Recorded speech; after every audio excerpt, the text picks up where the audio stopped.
You may think this is from some sort of dystopian movie set, or maybe it's CGI, but no, this is a real place and it's in Romania, particularly in the city of Bucharest, and here it is on a map. But the question remains, why is there a little in front of this coal plant in Bucharest? The answer, unsurprisingly, is complicated, and it's a question that reflects a general issue the city had once come down with.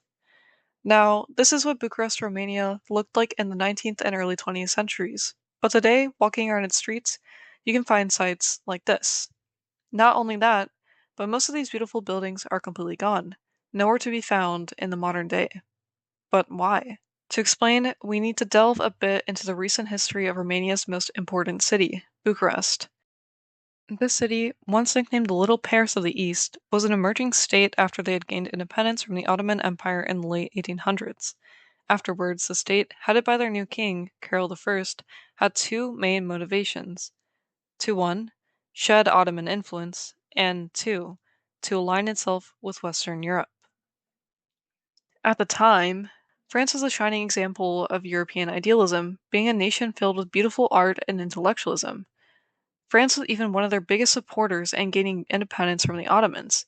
Because of this, the king and subsequently the Romanian elite looked to France as a model and began to adopt their customs, speaking their language, using their education, and even using their manners. Aristocrats, politicians, and architects from Romania would also go to study in Paris, coming home with their acquired Parisian tastes and strengthening this bond. This culture adoption became a great way to form a diplomatic connection with France, which helped provide Romania with a sort of invitation to the club of the West, allowing them to truly be seen as a modern, sophisticated, and European country. This would continue to reflect deeply in their architecture. With King Carol I commissioning French architects for major public projects, they began to seriously convert their capital, Bucharest, into a Parisian city. They replaced winding medieval streets with straight tree-lined avenues, built wide boulevards, monumental squares, and elegant facades, blending necessary modernization needed for transit like trams and carriages with beauty. This helped Bucharest to project the image of a prestigious, cosmopolitan city that would be familiar to visitors from influential and rich Western European countries. This continued after World War I, during the Greater Romania period after the year 1918, when the Kingdom of Romania was at its greatest territorial extent.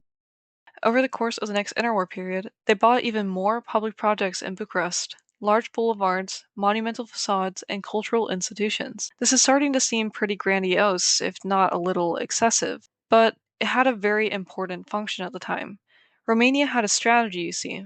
The architecture was not just for beauty, but also for the power that beauty exuded over foreign diplomats. The impressive French-style capital was moving for them, exceeding their expectations for what they may have considered another Balkan backwater. Other cities, such as Belgrade and Athens, had done similarly, but arguably none of them came close to the level Bucharest had achieved with theirs. And so, it seemed like Romania was going to ride this trend into the future, and truly become a member of the influential and prosperous West they had looked up to for so long. But all good things have to come to an end. Starting in 1940, they would face a series of extreme challenges that would destroy most of what you're seeing in this photo, forever. World War II would begin with Romania having to make a difficult choice. Under their second king, the son of Carol I, Carol II, they would struggle to maintain neutrality. Things would start to go downhill, slowly at first, but then exponentially so. The first of the events would manifest in one of many upcoming natural disasters that Romania would experience in its lifetime. The 1940 Varentia earthquake would hit hard at a magnitude of 7.7. Despite the 150-kilometer distance, the damage was very much felt, and over 300 buildings would collapse or be left severely damaged in Bucharest, as well as lead to the deaths of over 1,000 people, nearly twice as much as the figures recorded across the rest of the country, due to the population distribution and Bucharest's status as Romania's most populous city.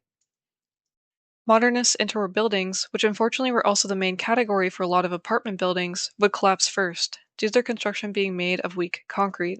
However, the older, brick-constructed, ornate French-style houses, while also meeting their ends, found themselves facing only partial collapse or cracks, meaning they could be repaired in the aftermath. This distinction is going to be very important later as we discuss the infrastructure choices that Romania would make.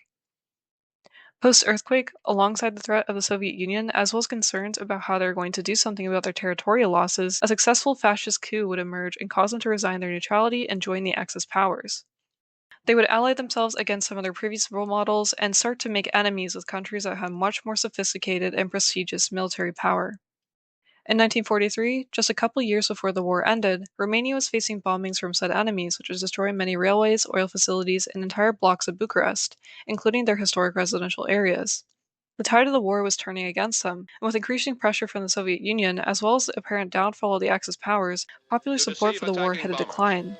The enemy's increasing defensive tactics required a complete alteration of bombing technique after the first few missions. Flak, as heavy as it was, did not cause losses inconsistent with the... This would lead to another coup deposing the previous regime in favor of the Allies.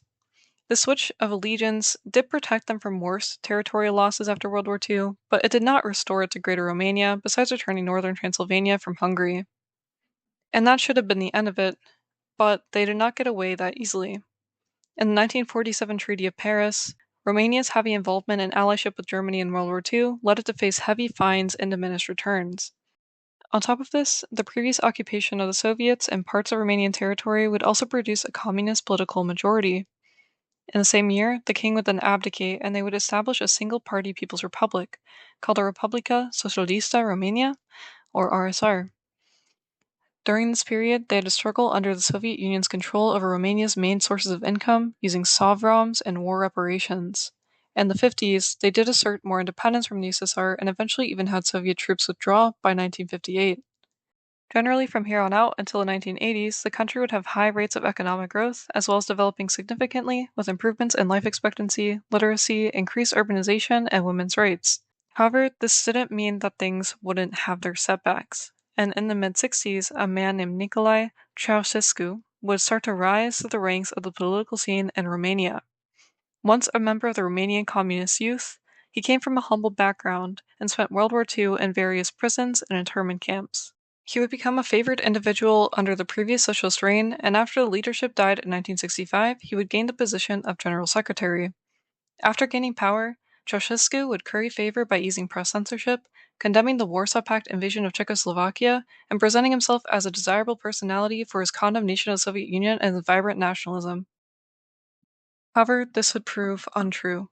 His government quickly devolved into a totalitarian nightmare for Romania. This included secret police, mass surveillance, severe human rights abuses, starvation, and extremely controlling domestic policies to accomplish goals like increasing the population. He would go on to label himself the genius of the Carpathians as he created more orphans, put Romania in deep foreign debt, which would produce extreme poverty in the 80s, deteriorated foreign relations, including those of the Soviet Union, and of course, starved his country in order to build gigantic and unnecessary buildings, building them over existing neighborhoods and churches, or killing people to do it.